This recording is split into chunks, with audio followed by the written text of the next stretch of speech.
प्रिय किसान साथियों, आपने में खीरा, ककड़ी, कद्दू, भिंडी, तुरई या टमाटर जैसी फसलें लगा रखी हैं और उनकी पत्तियों पे सफेद धारीदार आपको सांप सीढ़ी जैसा दिख रहा है कि चांदी जैसा सांप सीढ़ी बन रही है, तो मान के चलिए ये लीफ माइनर का अटैक है। और ये अटैक इतना घातक हो सकता है कि आपकी फसल को बर्बाद कर सकता है।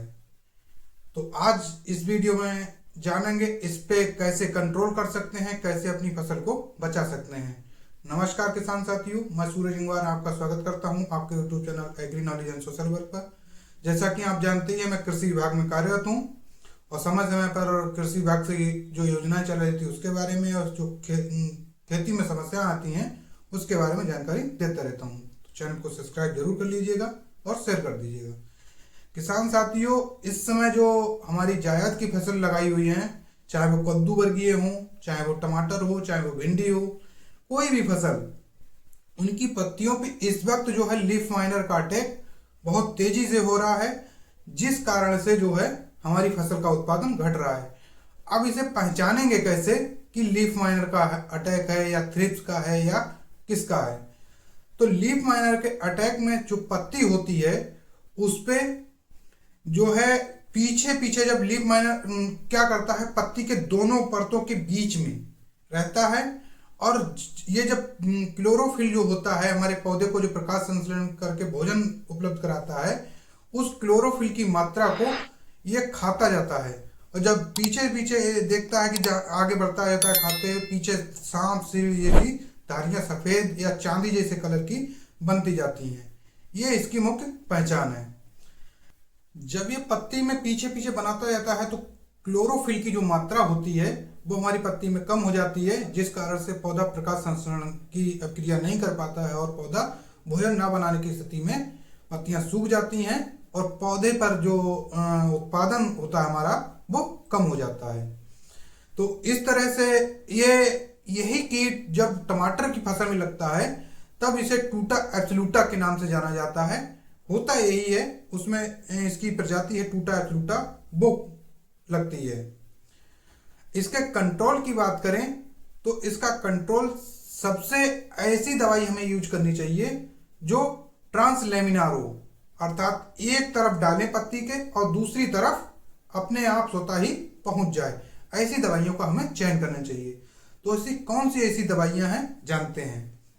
सबसे पहली जो दवाई है वो इसमें कार्य करती है, सबसे बेस्ट दवाई, सबसे अच्छी दवाई है। हम दो ही तीन दवाइयों के नाम बताएंगे जो बेस्ट रिजल्ट देती हैं इस लीफ माइनर को और थ्रिप्स और माइट को कंट्रोल करने के लिए। नंबर एक दवाई है क्रिस्टल कंपनी की, आती है एक एबासिन नाम से आती है, जिसमें अगर हम टेक्निकल की बात करें तो अबामेक्टिन 1.9% ईसी के फॉर्म में होता है।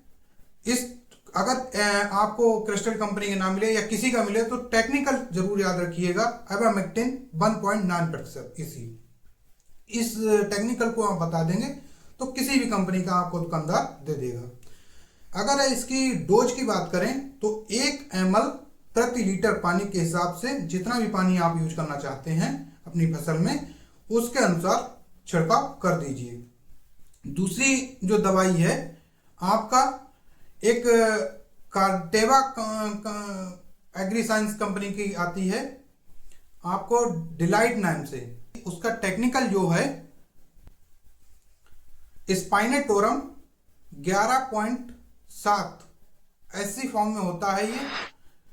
और इसका जो प्रकोप है थ्रिप्स में भी देखने को मिलेगा आपको, और आपको माइट में भी देखने को मिलेगा, और आपका लीफ माइनर में, इस सब को कंट्रोल करती है।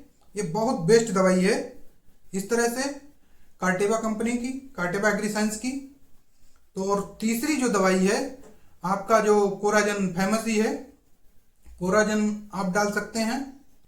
जो अभी डिलाइट बताई थी हमने, उसकी जो डोज रखनी है आपको 0.8%, 0.8 ml आपको डोज रखनी है और इतना प्रति लीटर पानी के हिसाब से छिड़काव कर देना है।